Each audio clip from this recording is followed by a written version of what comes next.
ಸಜ್ಜನ ಬಂಧುಗಳೇ, ನೊಂದ ಮನಸ್ಸಿಗೆ ಸಂಜೀವಿನಿಯಾಗಿರುವ ಈ ವಿಡಿಯೋಗೆ ನಿಮ್ಮದೊಂದು ಲೈಕ್ ಇರಲಿ. ನೀನು ಬೇರೆಯವರ ಕಂಗಳಲ್ಲಿ ತರಿಸಿದ ಕಣ್ಣೀರು ಖಂಡಿತ ನಿನ್ನ ವಿಳಾಸ ಹುಡುಕಿಕೊಂಡು ಬಂದೇ ಬರ್ತದೆ. ನಗುತ್ತೀರಿ. ಅದೆಷ್ಟೋ ಕಾಯಿಲೆಗಳಿಗೆ ವೈದ್ಯರ ಬಳಿ ಕೂಡ ಸಿಗದ ಔಷಧಿ ಈ ನಗು. ಹಾಗೆ ಸಾಧಿಸಲು ಸಮಯ ವ್ಯರ್ಥ ಮಾಡಬೇಡಿ. ನಿಮ್ಮನ್ನು ನೋಯಿಸಿದವರು ಕೊನೆಗೆ ಅವರ ಕರ್ಮವನ್ನು ಅವರೇ ಅನುಭವಿಸ್ತಾರೆ. ನೆನಪಿಡು, ನಮ್ಮ ನೋವೇ ನಮ್ಮ ಗುರಿ ತಲುಪಿಸುವ ದಾರಿದೀಪ. ಈ ಪ್ರಪಂಚದಲ್ಲಿ ಹಣ ಆಸ್ತಿಗೆ ಇರುವ ಬೆಲೆ ಮನುಷ್ಯನ ನಿಯತ್ತಿಗೆ ಮತ್ತು ನಂಬಿಕೆಗಿಲ್ಲ. ನಮ್ಮ ನೋವು ನಮಗೆ ಗೊತ್ತಾದ್ರೆ ಬದುಕಿದೀವಿ ಎಂದರ್ಥ. ಇನ್ನೊಬ್ಬರ ನೋವು ನಮಗೆ ಅರ್ಥವಾದ್ರೆ ಮನುಷ್ಯರಾಗಿದ್ದೀವಿ ಎಂದರ್ಥ.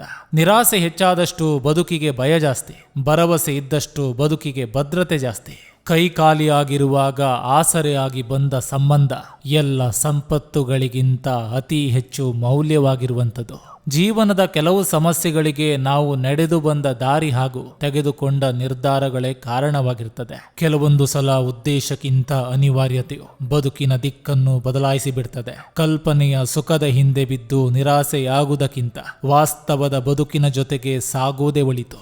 ಮನುಷ್ಯ ಸರಳವಾಗಿದ್ದಷ್ಟು ಸಂತಸವೆನ್ನುವುದು ಅವನನ್ನು ಪ್ರತಿ ಕ್ಷಣವೂ ಹಿಂಬಾಲಿಸ್ತದೆ. ಆಕರ್ಷಣೆಗಾಗಿ ಹುಟ್ಟಿದ ಪ್ರೀತಿ ಅರ್ಧಕ್ಕೆ ನಿಂತು ಹೋಗ್ತದೆ. ಆದರೆ ಮನಸ್ಸಿನ ಆಳದಲ್ಲಿ ಹುಟ್ಟಿದ ಪ್ರೀತಿ ರಕ್ತದ ಕಣ ಕಣದಲ್ಲಿಯೂ ಬೆರೆತು ಹೋಗಿರ್ತದೆ. ನಿನ್ನ ನಿರ್ಧಾರ ಸರಿ ಇದ್ದಲ್ಲಿ ಯಾರಿಗೂ ಏನನ್ನು ಅರ್ಥ ಮಾಡಿಸುವ ಅಗತ್ಯವಿಲ್ಲ. ಮಾತನಾಡಲು ಸಮಯವಲ್ಲ, ಮನಸ್ಸಿರಬೇಕು. ಜನಕ್ಕೆ ನಾವು ಎಲ್ಲಿಯವರೆಗೆ ಒಳ್ಳೆಯವರಾಗಿರ್ತೀವಿ ಅಂದ್ರೆ ನಾವು ಅವರ ಇಚ್ಛೆಯಂತೆ ನಡೆದುಕೊಳ್ಳುವವರೆಗೆ ಮಾತ್ರ. ಯಾವಾಗ ಅವರ ಇಚ್ಛೆಗೆ ವಿರುದ್ಧವಾಗಿ ಮಾತನಾಡಿದಾಗ ನಮ್ಮನ್ನು ಎಲ್ಲರಿಗಿಂತ ಅತಿ ಕೆಟ್ಟವರಂತೆ ನೋಡ್ತಾರೆ. ಇದೇ ಪ್ರಪಂಚ. ಗೆಳೆತನ ಎನ್ನುವುದು ಕೈಗೂ ಕಣ್ಣಿಗೂ ಇರುವ ಸಂಬಂಧದಂತಿರಬೇಕು. ಕೈಗೆ ಪೆಟ್ಟಾದರೆ ಕಣ್ಣು ಅಳುತ್ತೆ, ಕಣ್ಣು ಅಳುತ್ತಿದ್ದರೆ ಕೈ ಕಣ್ಣೀರನ್ನ ಒರೆಸುತ್ತೆ. ಇದೇ ನಿಜವಾದ ಗೆಳೆತನ. ಕಾಲಿಗೆ ಬೂಟುಗಳಿಲ್ಲ ಎಂದು ನಾನು ಅಳುತ್ತಿದ್ದೆ, ಆದರೆ ಕಾಲುಗಳೇ ಇಲ್ಲದ ವ್ಯಕ್ತಿಯನ್ನು ಕಂಡಾಗ ನಾನು ಅಳುವುದನ್ನೇ ನಿಲ್ಲಿಸಿಬಿಟ್ಟೆ. ಬದುಕು ಆಶೀರ್ವಾದಗಳ ಸಂತೆ. ನಾವು ಅದನ್ನು ಅರ್ಥ ಮಾಡ್ಕೋಬೇಕು. ಕಳೆದುಕೊಳ್ಳುವ ಮನಸ್ಸಿಲ್ಲದಿದ್ರೆ ಸಹಿಸಿಕೊಳ್ಳುವ ಗುಣವಿರಬೇಕು. ಬದುಕೆಂಬ ಪುಸ್ತಕದಲ್ಲಿ ದೇವರು ಮೊದಲನೇ ಪುಟದಲ್ಲಿ ಜನನ, ಕೊನೆಯ ಪುಟದಲ್ಲಿ ಮರಣವನ್ನ ಬರೆದಿರ್ತಾನೆ. ಆದರೆ ಮಧ್ಯದಲ್ಲಿ ಖಾಲಿ ಪುಟವನ್ನು ಹಾಗೆ ಬಿಡ್ತಾನೆ. ಯಾಕಂದ್ರೆ ಅಲ್ಲಿ ನೋವು ನಲಿವು ನಾವೇ ಬರ್ಕೋಬೇಕು ಅಂತ. ನೋವು ಮತ್ತು ಅವಮಾನಗಳು ಬದುಕನ್ನು ಬೆಂದು ಹೋಗುವಂತೆ ಮಾಡ್ತವೆ. ಆದರೆ ಭಗವಂತನ ಮೇಲೆ ಇಡುವ ಭರವಸೆ, ತಾಳ್ಮೆ ಮತ್ತು ಧೈರ್ಯವು ಬದುಕನ್ನು ಎದ್ದು ನಿಲ್ಲುವಂತೆ ಮಾಡ್ತದೆ. ಶ್ರಮ ಪಡುವಾಗ ಹಿಂಜರಿಬೇಡ. ಪ್ರತಿ ಯಶಸ್ಸಿಗೂ ಅವರ ಶ್ರಮವೇ ಕಾರಣ. ನಿಂತಲ್ಲೇ ನಿಂತಿರಬೇಡ, ಕುಂತಲ್ಲೇ ಕಳೆದು ಹೋಗ್ಬೇಡ. ನೀನೇನು ಸಾಧಿಸಬೇಕು ಅನ್ಕೊಂಡಿದ್ದೀಯಾ ಅದನ್ನು ಸಾಧಿಸುವವರೆಗೂ ನಿನ್ನ ಪ್ರಯತ್ನ ಬಿಡಬೇಡ. ಮನುಷ್ಯ ಸೋಲಿನಲ್ಲಿ ಕಲಿಯುವಷ್ಟು ಪಾಠಗಳನ್ನು ಗೆಲುವಿನಲ್ಲಿ ಕಲಿಯುವುದು ಅಸಾಧ್ಯ. ಬೇರೇನು ಬೇಡ. ನಿನ್ನ ಹೆತ್ತವರ ಬಾಯಲ್ಲಿ ನಿನ್ನ ಹೆತ್ತಿದಕ್ಕೆ ಸಾರ್ಥಕವಾಯಿತು ಅಂತ ಹೇಳಿಸ್ಕೊ. ಅದೇ ನಿನ್ನ ಅದ್ಭುತವಾದ ಸಾಧನೆ. ಸಮಯ ಒಳ್ಳೆಯದಾಗ್ಲಿ ಕೆಟ್ಟದಾಗ್ಲಿ ಒಂದು ಪಾಠವನ್ನಂತೂ ಕಲಿಸ್ತದೆ. ಒಳ್ಳೆಯ ಸಮಯದಲ್ಲಿ ಎಲ್ಲರೂ ನಮ್ಮವರಾಗಿದ್ರೆ ಕೆಟ್ಟ ಸಮಯದಲ್ಲಿ ನಮ್ಮವರೇ ಬೇರೆಯವರಾಗಿ ಬದಲಾಗ್ತಾರೆ. ಸಮಯ ಮುಖವಾಡಗಳನ್ನು ಕಳಚೋದಂತೂ ಸತ್ಯ. ನಾವಾಡೋ ಮಾತುಗಳು ಸಂಬಂಧನ ಉಳಿಸೋ ತರ ಇರಬೇಕೇ ಹೊರತು ಆ ಮನಸ್ಸುಗಳನ್ನ ಒಡೆಯೋ ತರ ಅಲ್ಲ. ಉತ್ತಮ ಪತ್ನಿಯು ಜೊತೆಗಿದ್ದರೆ ಅತ್ಯಂತ ಬಡ ವ್ಯಕ್ತಿಯೂ ಕೂಡ ರಾಜನಂತೆ ಬಾಳಬಲ್ಲನು. ವಾಸ್ತವ ಅರಿತು ಜೀವನ ಮಾಡುವುದು ಉತ್ತಮ. ಯಾಕಂದ್ರೆ ಇಲ್ಲಿ ಎಲ್ಲರ ಮುಖವು ಮುಖವಾಡಗಳಿಂದಲೇ ಕೂಡಿದೆ. ಸಮಾಜವನ್ನು ಒಳ್ಳೆಯ ರೀತಿಯಲ್ಲಿ ಮುನ್ನಡೆಸಲು ಏನು ಮಾಡಬೇಕು ಎನ್ನುವ ಪ್ರಶ್ನೆಗೆ ಒಬ್ಬ ಜ್ಞಾನಿ ಹೇಳಿದರು, ಕಾಲು ಎಳೆಯುವುದು ಬಿಟ್ಟು ಕೈ ಎಳಿಬೇಕು. ಸಹಿಸಿಕೊಂಡು ಇರುವವರೆಗೂ ಮಾತ್ರ ನಮ್ಮವರು. ಒಂದೇ ಒಂದು ಸಾರಿ ತಿರುಗಿಸಿ ಸರಿಯಾಗಿ ಉತ್ತರ ಕೊಟ್ಟರೆ ನಮ್ಮವರೇ ನಮಗೆ ಶತ್ರುಗಳು. ಇಷ್ಟೇ ಇವಾಗಿನ ಸಂಬಂಧಗಳು. ಹಣವನ್ನ ಕೊಟ್ಟು ನೋಡಿ, ಸಂಬಂಧಗಳು ನಿನ್ನ ಮೇಲೆ ಹೂವನ್ನ ಎರಚುತ್ತವೆ. ಕೊಟ್ಟ ಹಣವನ್ನು ಕೇಳಿ ನೋಡಿ, ಸಂಬಂಧಗಳು ನಿನ್ನ ಮೇಲೆ ಮಣ್ಣನ್ನ ಎರಚುತ್ತವೆ. ಕಷ್ಟ ಅಂತ ಹೋದ್ರೆ ಯಾರು ಸಹಾಯ ಮಾಡಲ್ಲ. ಇಷ್ಟ ಅಂತ ಹೇಳಿದ್ರೆ ಯಾರು ಪ್ರೀತಿ ತೋರ್ಸಲ್ಲ. ಅದಕ್ಕೆ ಹೇಳೋದು, ಕಷ್ಟನ ತೋರಿಸ್ಕೊಳ್ಬಾರ್ದು, ಇಷ್ಟನ ಹೇಳ್ಕೋಬಾರ್ದು. ಕಷ್ಟಕ್ಕೆ ಕರುಣೆ ಇಲ್ಲ, ಇಷ್ಟಕ್ಕೆ ಬೆಲೆ ಇಲ್ಲ. ಕೆಲವು ಸಂಬಂಧಗಳು ಬಾಡಿಗೆ ಮನೆತರ. ಅವುಗಳ ಜೊತೆ ಎಷ್ಟು ಪ್ರೀತಿಯಿಂದ ಇದ್ದರು, ಎಷ್ಟು ನಿಯತ್ತಾಗಿದ್ದರು, ಯಾವತ್ತೂ ಕೂಡ ಅವು ನಮ್ಮವರಾಗೋದಿಲ್ಲ. 1000 ಜನ 1000 ಮಾತಾಡ್ತಾರೆ ಅಂತ ತಲೆ ಕೆಡಿಸ್ಕೋಬಾರ್ದು. ನಾವೇನು ಅಂತ ನಮಗೊತ್ತಿದ್ರೆ ಸಾಕಲ್ವಾ? ಅದೇ ಜೀವನ.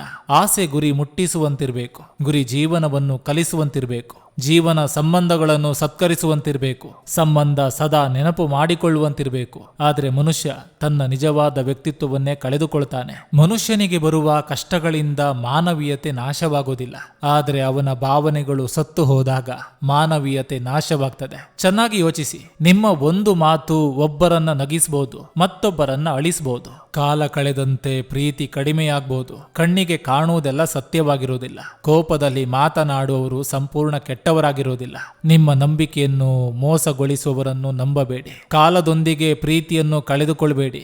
ಭಾವನೆಗಳೊಂದಿಗೆ ಆಟವಾಡಬೇಡಿ. ಪ್ರತಿಯೊಬ್ಬರಿಗೂ ಅವರದೇ ಆದ ವ್ಯಕ್ತಿತ್ವ ಇರುತ್ತದೆ. ಅವರ ಜೀವನದೊಂದಿಗೆ ಆಟವಾಡಬೇಡಿ. ಕೆಲವೊಮ್ಮೆ ನಮ್ಮ ನೋವನ್ನು ಯಾರ ಬಳಿ ಹೇಳಿಕೊಳ್ಳಬೇಕು ಎಂಬ ಪ್ರಶ್ನೆ ಬರ್ತದೆ. ಆಗ ಮನಸ್ಸು ಹೇಳ್ತದೆ, ನಿನ್ನಷ್ಟು ನಿನಗೆ ಯಾರೂ ಇಲ್ಲ, ಸುಮ್ಮನಿರು. ಇಲ್ಲಿ ನಮ್ಮನ್ನು ಪ್ರೀತಿಯಿಂದ ನೆನಪಿಸಿಕೊಳ್ಳೋರ್ಗಿಂತ ಅಗತ್ಯತೆಗಾಗಿ ನೆನಪಿಸಿಕೊಳ್ಳೋರೆ ತುಂಬಾ ಹೆಚ್ಚು ಅಲ್ವಾ? ಗಾಳಿ ಸುದ್ದಿಗಳನ್ನು ನಂಬಿ ನಿಮ್ಮವರನ್ನು ಕಳೆದುಕೊಳ್ಳಬೇಡಿ. ದೂರದಲ್ಲಿರುವ ಕೆಲವರು ನಿಮ್ಮನ್ನು ನಿಮ್ಮವರಿಂದ ದೂರ ಮಾಡುವ ಉದ್ದೇಶ ಹೊಂದಿರಬಹುದು. ಇದೇ ಬಣ್ಣದ ಜೀವನ. ಇಲ್ಲಿ ಸತ್ಯಕ್ಕಿಂತ ಸುಳ್ಳಿಗೆ ಹೆಚ್ಚು ಬೆಲೆ. ಮೂರನೇ ವ್ಯಕ್ತಿಗಳ ಕಾರಣದಿಂದ ಅನೇಕ ಸಂಬಂಧಗಳು ಕಳೆದು ಹೋಗಿವೆ. ಇನ್ನೊಬ್ಬರ ಬಗ್ಗೆ ಮಾತನಾಡುವ ಮೊದಲು ಯೋಚಿಸಿ. ನೀವು ತೋರಿಸುವ ಒಂದು ಬೆರಳು ಅವರ ಕಡೆ ಇದ್ದರೆ ಉಳಿದ 4 ಬೆರಳುಗಳು ನಿಮ್ಮ ಕಡೆ ಇರ್ತವೆ. ಒಬ್ಬರನ್ನು ಮತ್ತೊಬ್ಬರೊಂದಿಗೆ ಹೋಲಿಸಬೇಡಿ. ಸೂರ್ಯ ಮತ್ತು ಚಂದ್ರ ಇಬ್ಬರು ತಮ್ಮ ತಮ್ಮ ಸಮಯದಲ್ಲಿ ಪ್ರಕಾಶಿಸ್ತಾರೆ. ನೊಂದ ಮನಸ್ಸೊಂದು ಬೇಸರದಿಂದ ಕಾಲವನ್ನು ಕೇಳಿತು. ನಾನು ಎಲ್ಲರಿಗೂ ಒಳ್ಳೆಯದನ್ನೇ ಬಯಸಿದೆ, ಆದರೂ ನನಗ್ಯಾಕೆ ಈ ಮೌನ ಮತ್ತು ಒಂಟಿತನದ ಶಿಕ್ಷೆ ಎಂದು. ಅದಕ್ಕೆ ಕಾಲ ನಗುತ್ತಾ ಉತ್ತರಿಸಿತು, ಇದು ಶಿಕ್ಷೆಯಲ್ಲ, ನಿನ್ನ ಒಳ್ಳೆತನದ ದುರುಪಯೋಗ ಮಾಡಿಕೊಂಡವರಿಂದ ನಿನ್ನನ್ನು ದೂರವಿರಿಸಲು ಮಾಡಿದ ಸಣ್ಣ ಸಹಾಯ ಎಂದಿತು.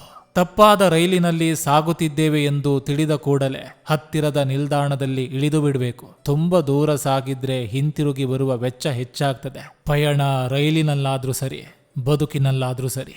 ಜೀವನದಲ್ಲಿ ಯಾರನ್ನಾದ್ರೂ ಕ್ಷಮಿಸಿ, ಆದರೆ ನಿಮ್ಮ ಸಹಾಯ ತಗೊಂಡು ನಿಮಗೆ ಮೋಸ ಮಾಡಿದವರನ್ನು ಯಾವತ್ತೂ ಕ್ಷಮಿಸಬೇಡಿ. ತಪ್ಪಿಗೆ ಕ್ಷಮೆ ಇದೆ, ಮೋಸಕ್ಕೆ ಕ್ಷಮೆ ಇಲ್ಲ. ಉಪದೇಶ ಮಾಡುವ 100 ಬಾಯಿಗಳಿಗಿಂತ ಸಹಾಯ ಮಾಡುವ ಒಂದು ಕೈ ಅತ್ಯಮೂಲ್ಯವಾದದ್ದು.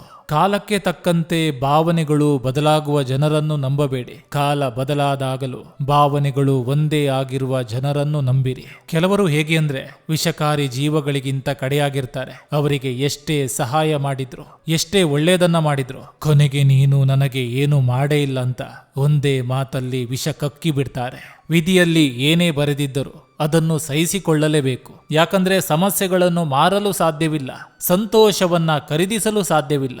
ಇದೇ ನಿಜ ಜೀವನದ ಸತ್ಯ. ಎಲ್ಲರ ಜೀವನದಲ್ಲೂ ಒಬ್ಬ ಮನುಷ್ಯ ಸಿಗೋದು ಸಹಜ, ಆದ್ರೆ ಮನುಷ್ಯತ್ವ ಇರೋ ಮನುಷ್ಯ ಸಿಗೋದು ತುಂಬಾ ಕಷ್ಟ.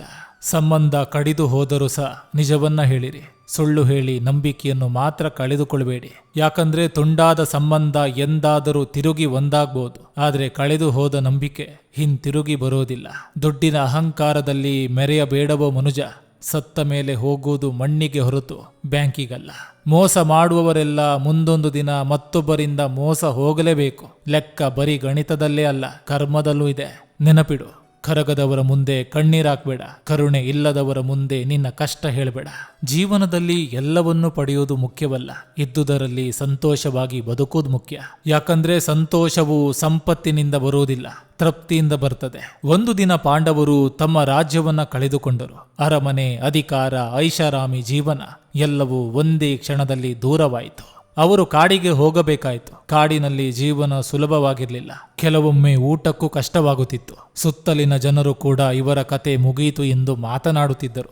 ಒಂದು ದಿನ ಭೀಮನು ಕೋಪದಿಂದ ಯುಧಿಷ್ಠಿರನನ್ನು ಕೇಳಿದ, ಅಣ್ಣ, ನಾವು ಇಷ್ಟು ಕಷ್ಟ ಅನುಭವಿಸ್ತಿದ್ದೇವೆ, ನಮ್ಮ ಹಕ್ಕಿನ ರಾಜ್ಯವನ್ನು ಕಸಿದುಕೊಂಡಿದ್ದಾರೆ, ಆದರೂ ನೀವ್ಯಾಕೆ ಇಷ್ಟು ಶಾಂತವಾಗಿದ್ದೀರಿ? ಆಗ ಯುಧಿಷ್ಠಿರನು ನಗುತ್ತಾ ಹೇಳಿದರು, ಕಷ್ಟ ಬಂದಾಗ ತಾಳ್ಮೆ ಕಳೆದುಕೊಳ್ಳೋ ಸುಲಭ, ಆದ್ರೆ ತಾಳ್ಮೆ ಉಳಿಸಿಕೊಳ್ಳುವವನೇ ಕೊನೆಗೆ ಗೆಲ್ತಾನೆ. ಇಂದು ನಮ್ಮ ಸಮಯ ಕೆಟ್ಟಿರ್ಬೋದು, ಆದ್ರೆ ಸಮಯ ಯಾವಾಗಲೂ ಒಂದೇ ರೀತಿ ಇರೋದಿಲ್ಲ. ಆ ಮಾತನ್ನು ಕೇಳಿ ಎಲ್ಲರೂ ಮೌನವಾದರು. ವರ್ಷಗಳು ಕಳೆದವು. ಪಾಂಡವರು ಕಷ್ಟದ ಸಮಯದಲ್ಲಿ ಅಳುತ್ತಾ ಕೂರುವುದರ ಬದಲು ತಮ್ಮನ್ನು ತಾವು ಬಲಪಡಿಸಿಕೊಂಡರು. ಹೊಸ ವಿಷಯಗಳನ್ನು ಕಲಿತರು. ತಮ್ಮ ಸಾಮರ್ಥ್ಯವನ್ನ ಹೆಚ್ಚಿಸಿಕೊಂಡರು. ಕೊನೆಗೂ ಅವರ ಜೀವನದಲ್ಲಿ ಮತ್ತೆ ಒಳ್ಳೆಯ ಸಮಯ ಬಂದೇ ಬಿಟ್ಟಿತು.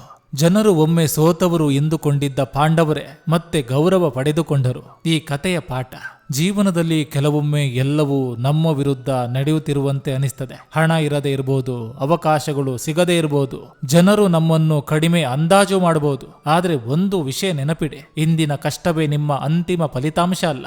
ಕಷ್ಟದ ಸಮಯದಲ್ಲಿ ತಾಳ್ಮೆ ಕಳೆದುಕೊಳ್ಳದೆ ನಿಮ್ಮ ಮೇಲೆ ನಂಬಿಕೆ ಇಟ್ಟು ಮುಂದೆ ಸಾಗಿದ್ರೆ ಒಂದು ದಿನ ನಿಮ್ಮ ಸಮಯವೂ ಬರ್ತದೆ. ಸೋಲು ನಿಮ್ಮ ಕಥೆಯ ಕೊನೆಯ ಪುಟವಲ್ಲ, ಅದು ಯಶಸ್ಸಿನ ಕತೆ ಶುರುವಾಗುವ ಪುಟ. ಎಷ್ಟೇ ಚೆನ್ನಾಗಿ ಬರೆಯಲಾದ ಬರಹವಾದರೂ ಇನ್ನೊಬ್ಬರ ಕಣ್ಣಿಗೆ ಏನಾದರೂ ತಿದ್ದುಪಡಿ ಕಾಣ್ತದೆ. ಜೀವನವೂ ಕೂಡ ಹಾಗೆ. ನೀವೆಷ್ಟೇ ಒಳ್ಳೆಯವರಾಗಿ ಬದುಕಿದ್ರು ಮತ್ತೊಬ್ಬರಿಗೆ ಹೇಳಲು ಏನಾದ್ರೂ ಇದ್ದೇ ಇರ್ತದೆ. ಕೆಟ್ಟು ಕುಂತಾಗ ಕತ್ತೆ ಕೂಡ ವೇದಾಂತ ಹೇಳುತ್ತೆ. ಏನು ಸರಿ ಇಲ್ಲದೆ ಇದ್ದರೂ ಕೂಡ ಎಲ್ಲವೂ ಸರಿಯಿದೆ ಎನ್ನುವಂತೆ ನಟಿಸುವುದು ನಮ್ಮ ದುರ್ಬಲತೆಯಲ್ಲ, ಅದು ಜೀವನ ಕಲಿಸಿಕೊಟ್ಟ ಪಾಠ.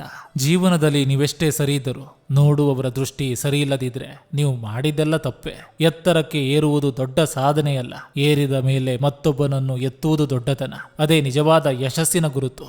ಒಳ್ಳೆಯ ದಿನಗಳು ಬರಬೇಕಂದ್ರೆ ಸ್ವಲ್ಪ ಕೆಟ್ಟ ದಿನಗಳ ಜೊತೆ ಕಾಲ ಕಳೆಯಲೇಬೇಕು. ಹೊಟ್ಟೆಯಲ್ಲಿ ಹೋದ ವಿಷ ಒಬ್ಬರನ್ನು ಮಾತ್ರ ಸಾಯಿಸ್ತದೆ, ಆದರೆ ಕಿವಿಯಲ್ಲಿ ಹೋದ ವಿಷ ಬಹಳಷ್ಟು ಸಂಬಂಧಗಳನ್ನು ಹಾಳು ಮಾಡ್ತದೆ. ಅದಕ್ಕೆ ಯೋಚನೆ ಮಾಡಿ ಮಾತಾಡಿ. ಎಲ್ರಿಗೂ ನಮಸ್ಕಾರ, ನಾನು ನಿಮ್ಮ AK ಶೆಟ್ಟಿನಡೂರು. ನೀವಿನ್ನು ನನ್ನ ಚಾನಲ್ಗೆ ಮೊದಲ ಭೇಟಿ ಕೊಟ್ಟಿದ್ರೆ ದಯವಿಟ್ಟು ಸಬ್ಸ್ಕ್ರೈಬ್ ಮಾಡಿ, ಪಕ್ಕದಲ್ಲಿರುವಂಥ ಬೆಲ್ ಬಟನ್ ಅನ್ನು ಕ್ಲಿಕ್ ಮಾಡಿ. ಈ ಸಂಚಿಕೆ ನಿಮಗೆ ಇಷ್ಟವಾಗಿದ್ರೆ ದಯವಿಟ್ಟು ಒಂದು ಲೈಕ್ ಮಾಡಿ, ಜೊತೆಗೊಂದು ಕಮೆಂಟ್ ಮಾಡಿ ಅಂತ ಹೇಳ್ತಾ ಮತ್ತೆ ಮುಂದಿನ ಸಂಚಿಕೆಯೊಂದಿಗೆ ಅತಿ ಶೀಘ್ರದಲ್ಲಿ ನಿಮ್ಮನ್ನು ಭೇಟಿ ಆಗ್ತೇನೆ. ಎಲ್ರಿಗೂ ಒಳ್ಳೆಯದಾಗಲಿ. ಸಾಧ್ಯವಾದಷ್ಟು ಈ ವಿಡಿಯೋ ಲಿಂಕನ್ನು ಶೇರ್ ಮಾಡಿ.